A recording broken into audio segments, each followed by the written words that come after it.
Now turn to Section 3.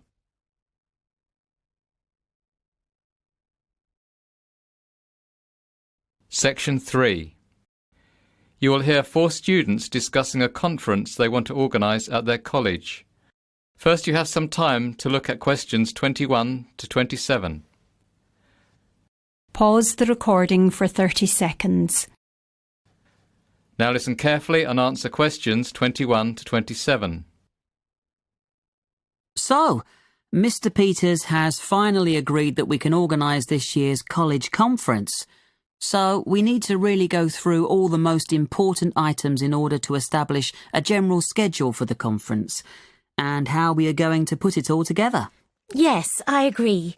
We can't leave things to the last minute, and there are quite a lot of good speakers who have offered their services for this conference. It's important that things go smoothly. Don't forget that Mr. Peters has been against the idea of this conference for the last 2 years.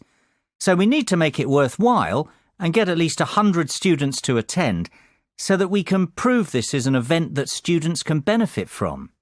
The most important thing we need to consider is the range of speakers who we will invite to the conference.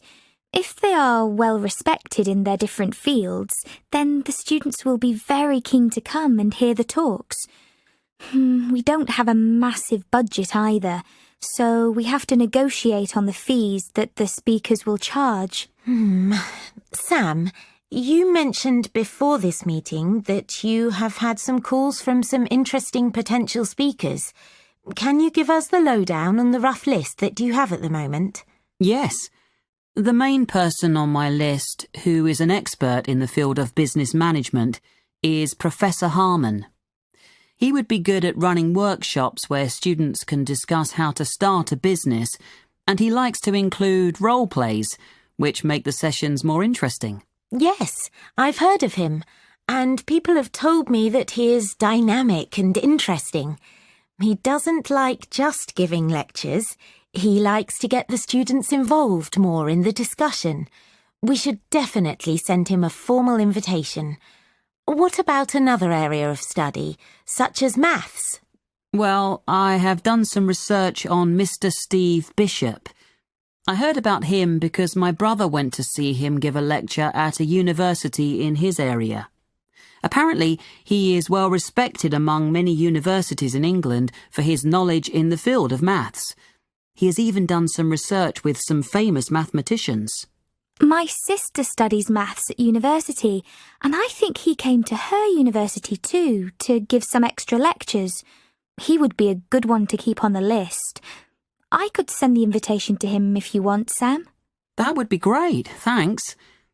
We have speakers now to talk about business and mathematics, so it would be a good idea to invite someone who is an expert in an arts subject, like English or drama. I haven't actually got any ideas for arts subjects. Well, I'm planning to do drama at university, and I know of a lady who is the head of drama at a well-known university. Her name is Sandra Bolton. She would give some drama seminars where students can discuss aspects of theatre and production in smaller groups. I also know a professor called Mr. Max Wallington. He is a professor of English literature, and he would come and give a lecture about Shakespeare. I'll send invitations to Ms. Bolton and Mr. Wallington then. Great! That's 2 art subjects covered then.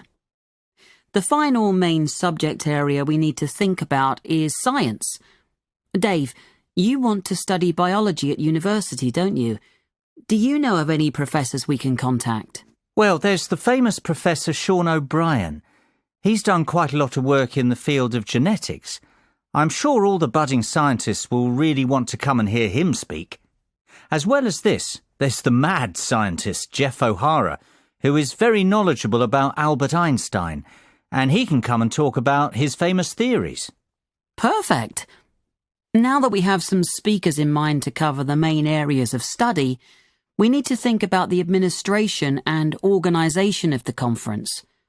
To start with, we need to send the invitations out to all the speakers we have agreed on school-headed paper. Kate, Lucy and I will take care of that.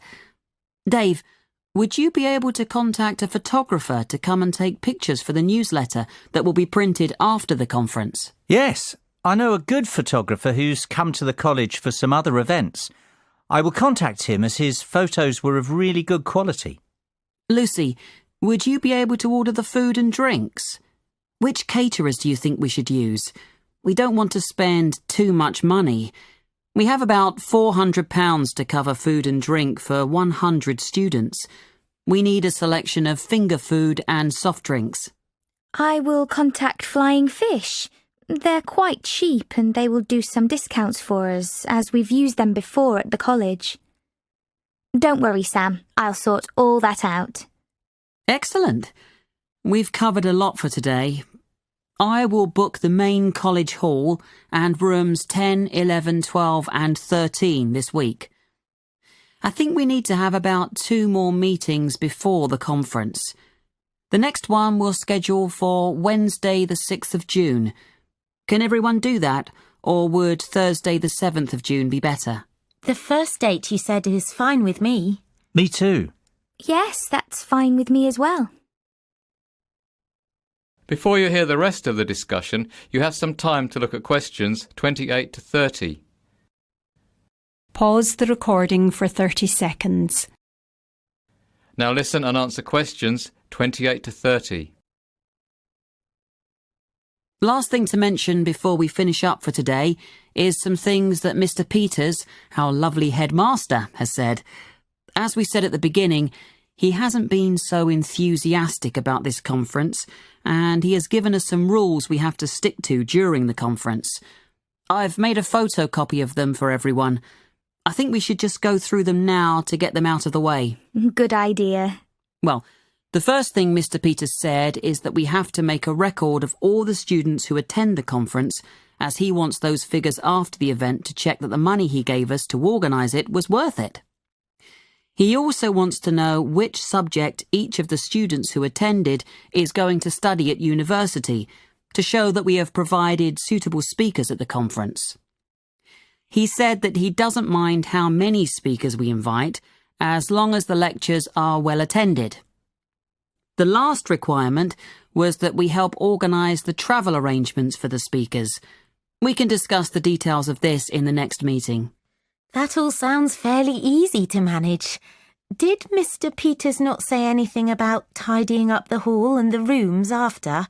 I would have thought that he would have said something about that. That wasn't something on the list. I could check with him, but the cleaners who clean the college on a regular basis might tidy everything up. They would just have to be paid a bit more. I don't think the conference will produce too much mess anyway. It would be good to get some help with all that anyway. Yes. So, that's everything then. Let's go for lunch now. I'm starving. We can speak about the next lot of things at the next meeting. That is the end of section 3. Now you have half a minute to check your answers. Pause the recording for 30 seconds.